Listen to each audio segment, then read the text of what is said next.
Le ciel de Nivelles. Qu'est-ce qui pouvait rendre Jericho plus triste que de ne plus avoir de visite de son amour? Il avait été prévenu 2 semaines auparavant par maître Carédas, et il ne savait pas combien de semaines encore elle serait absente. Le temps ne passait plus aussi vite que lorsque sa moitié divisait son temps de détenu en 2 visites hebdomadaires.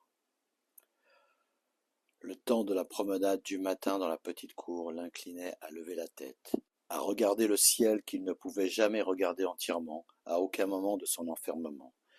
Il avait obtenu du chef Krolspel et du directeur Cantonneau la permission de sortir seul en promenade, eu égard aux brimades dont il était victime à chaque contact avec les autres prisonniers.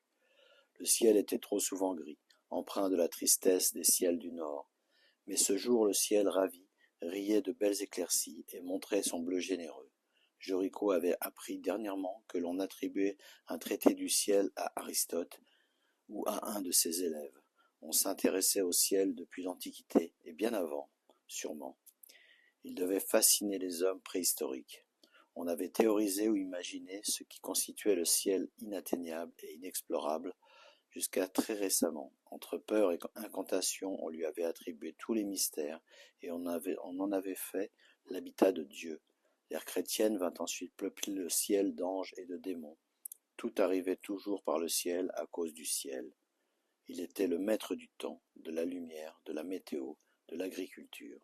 Il avait façonné tant de civilisations au gré de ses vents, des apparitions de ses orbes célestes et de ses astres. Jericho l'implorait aussi à chacune de ses sorties, lui qui ne croyait en rien, espérait en lui.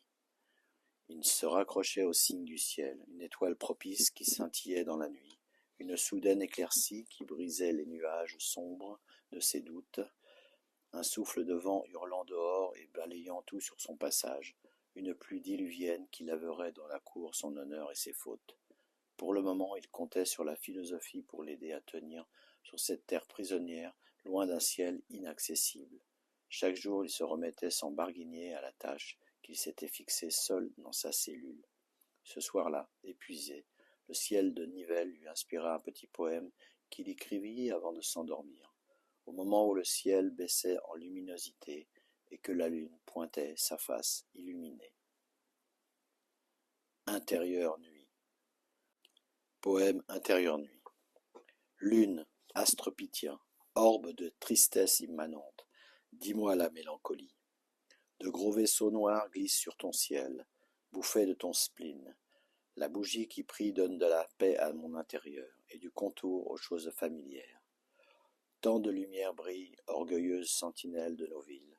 Moi je ne suis qu'un halo sous les toits, qu'un feu de paille planté dans le firmament radieux.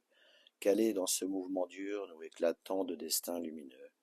L'éternité nous guette, c'est pour cela que je ne sais qu'être poète. Les hommes sont trop sérieux, qu'ils pensent un peu à l'univers vertigineux, vers la lumière ou vers la nuit. Mon précieux temps s'enfuit, grand malade, au goutte à goutte de mélancolie.